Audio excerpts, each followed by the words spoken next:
I watched my fiancée and my sister walk into a gym together, laughing like nothing was wrong. Then I saw my fiancée touch my sister's back. Soft, familiar, intimate. That's when I knew I'd already lost. You ever have that feeling like someone's talking about you, even when you're not in the room? Yeah, that started happening right after my sister Heather came back into town. My name's Sam. I'm 30, I live in San Jose, and I work way too many hours at a tech company trying to climb the ladder. I used to think I had my life figured out. Good job, solid savings, and a fiancée, Sarah, who I thought I'd spend the rest of my life with. But then Heather showed up. She's my older sister by 5 years, and she's always had a way of dominating every room she walks into. Heather owns this boutique branding agency in LA and acts like she invented ambition. She's smart, sure, and successful, but also has this subtle way of cutting people down while sounding like she's just being helpful. At first, I was happy to see her. It had been a couple years. She said she wanted to reconnect, maybe even help with our wedding planning. Sarah was excited too. They clicked right away. I thought that was a good thing. The first weird moment happened at brunch one Sunday.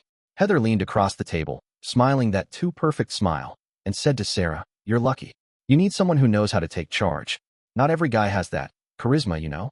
Sarah laughed, a little awkwardly, and I tried to brush it off. Heather always said stuff like that, especially about me, like I was competent, but forgettable. The thing is, Sarah started changing. Nothing dramatic at first, just small stuff. She stopped texting me during the day like she used to. She didn't laugh as much when we watched our favorite dumb shows together. She got quiet whenever I came home from work late, which was pretty often. And Heather, she was always around, popping in unannounced, dropping little comments like, "I think Sarah just feels kind of alone in all this wedding stuff. Don't you?" Or, "I used to feel that way in my last relationship, like I was slowly disappearing." One night, I came home around 10. Sarah was sitting on the couch, staring at the TV, but clearly not watching it. I sat down next to her, and she barely looked at me. "You okay?" I asked. "Yeah, just tired," she said. I stared at the muted screen and felt something I hadn't felt in years, like I was intruding in my own house. I wanted to believe it was just the wedding stress or my long hours. But that nagging feeling wouldn't go away, like something else was happening, something I wasn't seeing. I remember lying in bed that night, listening to Sarah breathe next to me, and wondering when exactly I stopped feeling close to her. When did we go from laughing in the kitchen at 2 a.m. to feeling like strangers who just happened to share the same bed? I told myself I was overthinking. That Heather was just being Heather, and Sarah was just overwhelmed. But deep down, I already knew. Something wasn't right. Something was starting to crack. It was a Thursday afternoon when everything shifted. I don't usually leave work early, not with the pressure to hit deadlines and keep pace with the rest of the team. But that day, my manager told us to wrap up early after a successful product push, and for once, I thought I'd surprise Sarah. Maybe we could grab dinner, talk, reconnect. I pulled into the driveway around 4. Heather's car was already there. I didn't think much of it at first. She'd been around a lot lately, helping Sarah pick out decorations and deal with vendors. I figured they were probably deep in Pinterest boards and floral samples. But when I stepped inside the house, I heard voices from the living room. Low, careful voices. I paused by the hallway, out of sight. I don't know why I didn't walk in and say hello. Maybe it was the tone in Heather's voice, soft, almost syrupy, the way she talked when she was trying to get someone to see things her way. "I just think you deserve to feel seen," Heather was saying.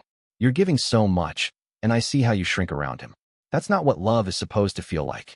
I stood frozen, heart hammering in my chest. Sarah didn't say anything right away. When she finally did, her voice was quiet. "I don't know. I guess I thought it would be different. I didn't expect to feel so alone all the time." Heather jumped on that. "Well, yeah, that's what I'm saying. I hear from people, mutual friends, old coworkers, and they say the same thing. You seem tired, like you're settling." That word hit me in the gut like a punch.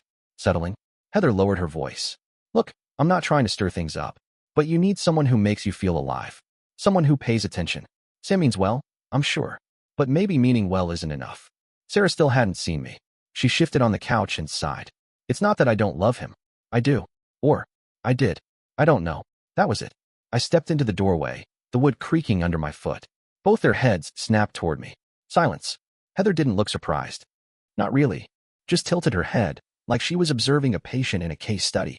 Sarah's eyes widened, and she sat up straighter, suddenly looking 10 years younger and 10 times more nervous. "How long have you been standing there?" she asked, voice barely above a whisper. "Long enough," I said. Heather leaned back, arms crossed. "Sam, don't take this the wrong way." "No," I cut her off. "You don't get to explain this. Not when you've been sitting in my living room telling my fiancée that I'm not enough for her." Sarah stood, flustered. It's not like that. We were just talking. Talking? I laughed, but it came out bitter. Is this what talking looks like now? You and my sister, painting me like I'm some ghost in my own relationship. Neither of them said anything. I looked at Sarah, really looked at her, and for the first time, I realized I didn't recognize the person standing in front of me. She looked guilty, but not ashamed. I turned and walked out of the room without another word. My hands were shaking. That night, I sat in my car for over an hour, engine running, watching the sky go dark through the windshield. And all I could think was, my sister was trying to steal my life. And Sarah was letting her. The silence after that day hung between Sarah and me like a closed door. She stopped asking about my day. I stopped reaching for her hand. Every conversation felt like we were just acting out a script we barely remembered how to perform. A few nights later, I came home to find Sarah curled up on the couch, texting furiously. She didn't even look up when I walked in. I stood there for a second, watching her thumbs move. Whatever was on that screen had her completely locked in. I set my bag down quietly and walked into the kitchen, trying not to let my brain go to that place. The suspicious place. But it was already there. As I poured a glass of water, I heard a notification sound. Sarah let out a soft laugh. I couldn't help myself. Who's that? I asked, my voice too casual. She looked up, startled. What? On your phone? Who were you talking to? She shifted on the couch. Just Chloe. Chloe. Her best friend since college. The one who always seemed to know our business before I did. What's so funny? Nothing. Just stuff. Girl stuff. I walked over and sat down across from her. I was trying to keep my voice calm, but my hands were sweating. Can I see it? Her expression changed in a second from confusion to panic. She clutched the phone tighter. Seriously? Yeah. I want to see what's so funny. Sam, she said, her tone suddenly hard. That's not okay. Why not? I leaned forward. Is there something on there I'm not supposed to see? She stood up, defensive now. You don't trust me? I did, I said. Until I came home and heard my sister telling you I'm not good enough, and you just sat there nodding. That's not fair, she snapped. I never said you're not good enough. But you didn't stop her either, did you? She crossed her arms, clutching the phone like it was a life raft. There's nothing going on. Chloe's just worried about me. That's all. I stood up too. Worried? Or encouraging you to look for something better? You're twisting everything, she said, eyes flashing. You work all the time. I barely see you. And when I do, you're exhausted and distracted. So that justifies what? I asked. Talking about replacing me? Letting Heather stir the pot every chance she gets. She didn't answer. I want to see the messages, Sarah. No. That was it. No. Just a flat wall of refusal. And in that moment, something in me cracked. Not loud. Not dramatic. Just quiet and final. Like the click of a lock turning from the inside. She didn't even try to defend herself. And that told me more than any message ever could. I didn't say another word. Just walked out of the room, the sound of my footsteps echoing through the house that no longer felt like home. Because for the first time since I met Sarah, I didn't believe her. The next morning, I didn't go straight to work. I drove across town to Heather's place, gripping the steering wheel tighter with every mile. I wasn't even sure what I was going to say. I just knew I couldn't sit with the silence anymore. Her condo was in one of those gated communities with perfectly trimmed hedges and smiling neighbors who probably judged your outfit before saying hello. I buzzed in, and she answered like she was expecting me. Hey, little brother, she said, her voice all sugary calm. Want some coffee? I stepped inside, ignoring the offer. We need to talk. She arched an eyebrow, barefoot and casual in her pristine kitchen. Sure. Talk away. I didn't sit. I just stood there and stared at her. Why are you trying to ruin my relationship? She blinked, but only once. Then she smiled, that same performative, practiced smile she'd been perfecting since high school. Ruin, she said lightly. I think you're being a little dramatic. Heather, I snapped, sharper than I intended. I heard what you said to Sarah. About me not being around. About her needing someone more in control. She shrugged. I didn't say anything that wasn't true. My jaw tightened. You don't get to judge my relationship just because I don't live like you, I said. You don't know what happens between Sarah and me when you're not poisoning the well. Heather leaned against the counter, arms crossed. Poisoning? Sam, you make it sound like I'm plotting something. I'm just giving her perspective. The same way I'd want someone to do for me if I was, let's say, floating through life with a man who's married to his job. That's not your call, I said. It's not your life. Well, clearly someone needs to step in, she said, her voice cold now. She's lost in this relationship. She's unsure. She's overwhelmed. And instead of noticing, you're clocking in 10-hour days and assuming everything's fine. That's between me and Sarah, I said, stepping closer. Not you. Heather held her ground. Maybe. But when Sarah came to me crying because she didn't feel seen, I didn't tell her to suck it up. I listened. I opened my mouth to respond, and then I heard a voice from the hallway. Enough. We both turned. My father stood there, holding his coat like he'd just arrived. His face was tight, unreadable. "Heather," he said calmly, "I need a word with my son. Alone." She looked stunned, like she'd just been slapped with a newspaper. "Dada." "Now." Heather left the kitchen with a scoff, brushing past us. My dad looked at me, really looked at me, for the first time in a long time. "I've been quiet about this too long," he said. "But I see what's happening. And it's not right." I didn't say anything. I didn't trust my voice. "I know I haven't always been the most present father," he admitted. "But I do know when one of my kids is stepping over the line." He put a hand on my shoulder. "I'm with you on this, Sam." For a moment, that meant everything. But as I left Heather's house, that small sliver of support couldn't drown out the bigger truth. My own sister had made it her mission to pull my life apart, piece by piece. And the worst part?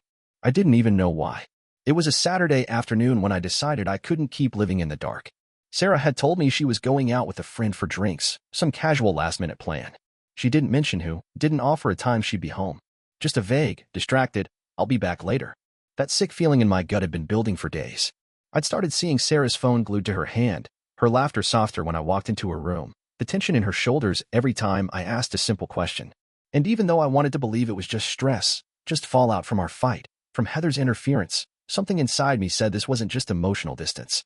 Something else was happening. So I did the one thing I swore I'd never do. I followed her. I waited 10 minutes after she left, then got in my car and trailed her at a distance. I kept telling myself I was paranoid, insecure, turning into someone I didn't want to be. But I couldn't stop. She drove across town, took a turn near downtown, then pulled into a small parking lot beside a familiar building, a Vogue studio, a boutique fitness center owned by none other than her best friend Chloe. From where I was parked, I had a clear view of the entrance. Sarah didn't go in alone. Heather was with her. I felt my stomach drop. They didn't see me. I stayed slouched low in my seat, my hand still on the ignition, heart pounding like I'd just run a mile. I watched them walk into the building together, side by side, laughing like it was just another fun afternoon. But it wasn't just a fitness class. Not with the way Heather leaned in close as they talked.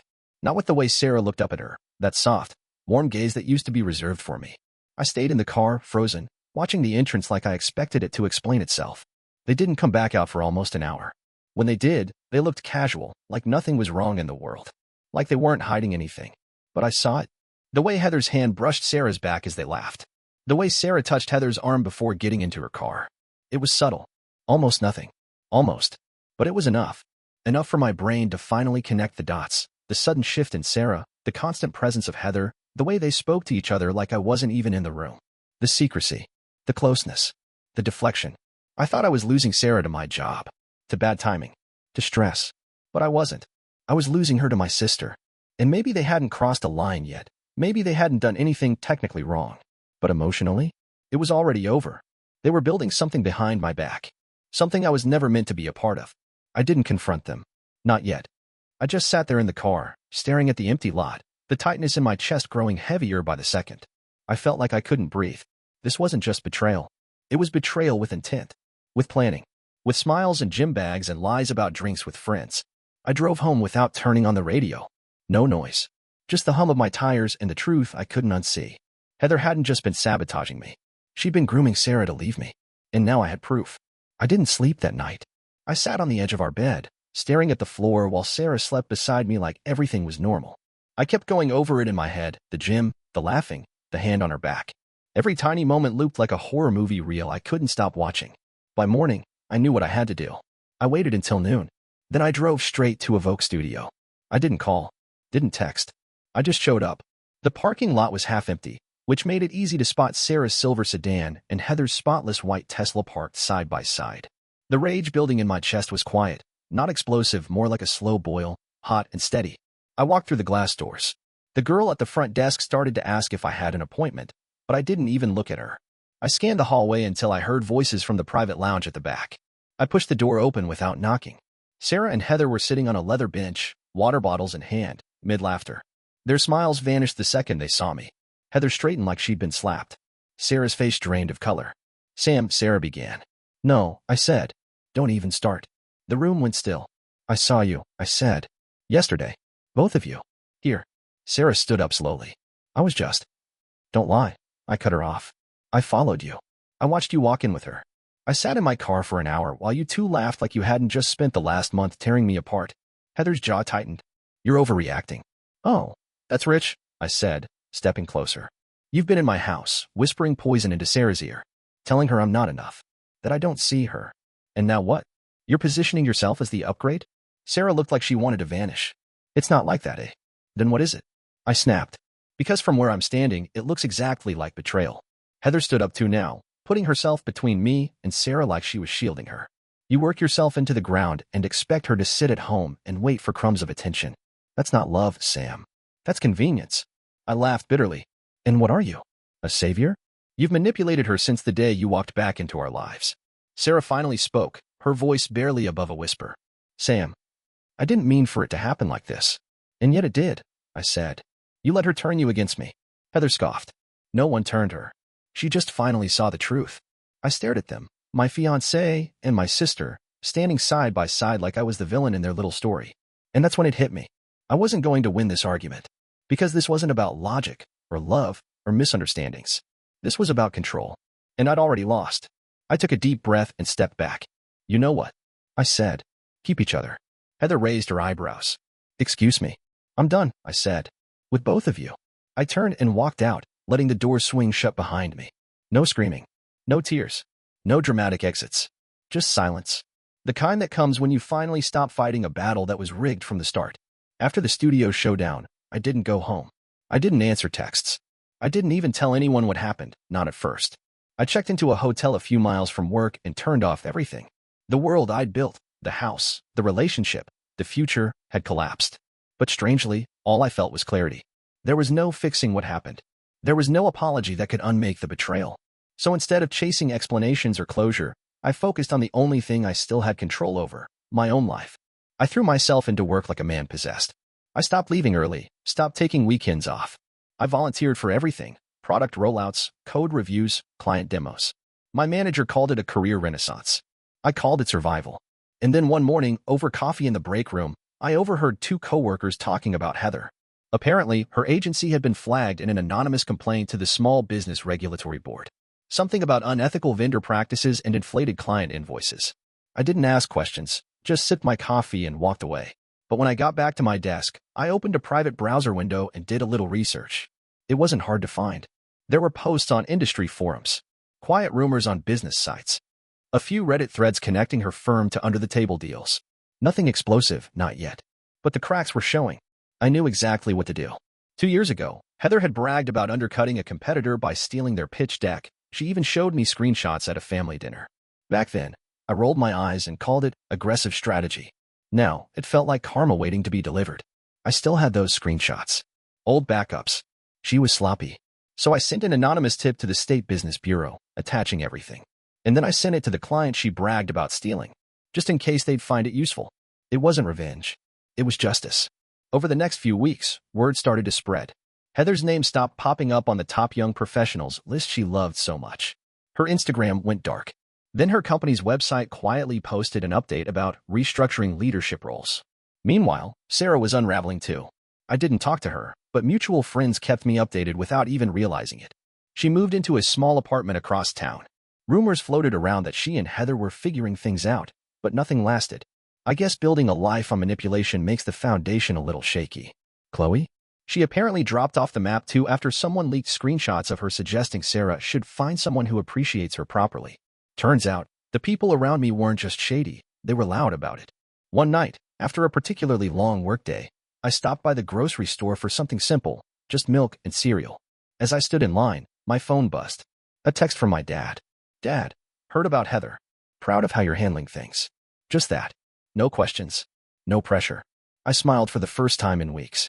It wasn't much, but it meant something. Because for once, someone in my family saw what I saw, that Heather wasn't the perfect daughter, the unstoppable entrepreneur, the golden child. She was a manipulator who built her empire on lies. And now, piece by piece, it was all coming down. The empire. The relationship. The illusion. All of it. And me? I was still standing. Stronger. Smarter. And finally, free. By the time the public fallout hit, I'd stopped thinking about Heather entirely. But the headlines didn't let me ignore her for long. A local business news outlet ran a piece titled, Brand Queen or Scam Artist? Allegations mount against Bay Area Marketing Agency. The photo they used was one of Heather smiling in front of a neon sign that read Hustle Louder. The irony practically slapped me across the face. My phone lit up all morning, old college friends, former coworkers, even distant cousins I hadn't spoken to in years. Is this your sister? I didn't reply. She deserved whatever came next. By week's end, it wasn't just one article, it was a firestorm. Clients dropped her. Contracts got pulled. The agency's website went offline for maintenance. Rumor had it, a full-scale audit was underway. Her LinkedIn vanished. Her personal Instagram turned private. And then, finally, she broke her silence with a public statement on Facebook. Heather Monroe. I've always strived to empower women in business. This attack on my character is baseless, driven by jealousy and petty vendettas. But I will rise, like I always do. The comments weren't kind. People weren't buying the redemption arc this time. And Sarah? She wasn't rising with her. I didn't plan on hearing from her again, but a few days after the article dropped, she showed up at my office. No call. No warning. Just walked in like nothing had happened. The receptionist buzzed me. There's a woman here. Says her name's Sarah. Says it's personal. I felt a cold wave pass through me. Still, I said, send her up. When she walked into the meeting room, I barely recognized her. No makeup. Hair pulled back. Dressed in jeans and a sweater, like she wasn't even trying to play a part anymore. Hey, she said softly. I leaned back in my chair. What do you want, Sarah?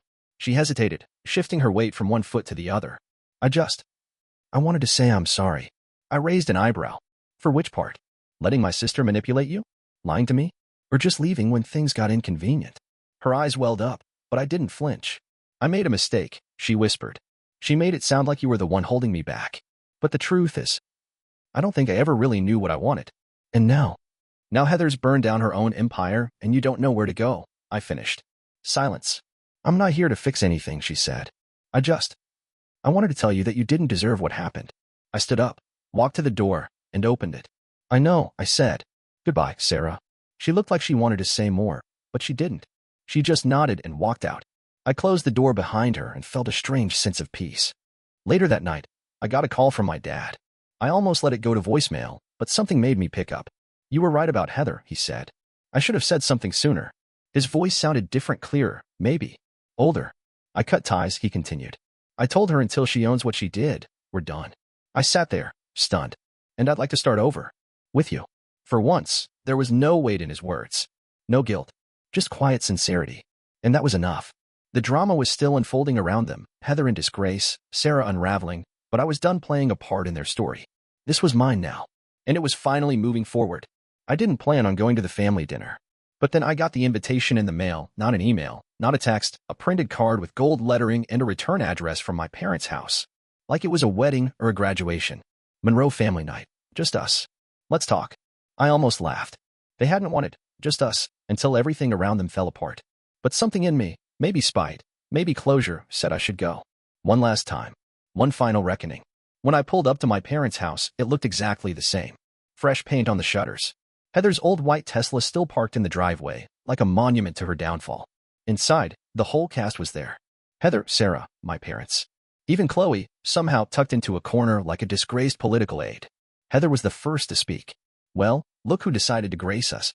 I walked past her without a word and took the open seat at the end of the table. Sarah didn't meet my eyes. The room buzzed with forced conversation until my dad cleared his throat. Sam, we thought, maybe it was time to talk. Face to face. As a family. Family, I repeated, nodding slowly. Right. Heather leaned forward, elbows on the table. Look, I've made mistakes, okay? I let my guard down. Trusted the wrong people. But you didn't have to torch everything. I looked at her dead on. I didn't torch anything. You just finally got caught with the matches in your hand. Her jaw tightened. You think you're some kind of hero? No, I said calmly. I just stopped letting you write the story. Sarah finally looked up. Sam, I know you don't owe me anything, but I never meant to hurt you. I smiled. Not kindly. Intent doesn't change impact, Sarah.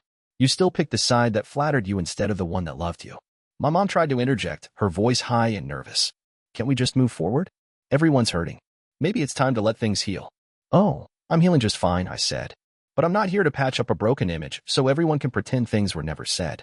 Chloe opened her mouth to say something, probably some hollow attempt at neutrality, but I cut her off. You can save it. I've seen the texts. You played your part. She went quiet. Then I stood. I looked around the table, slowly, making eye contact with each of them.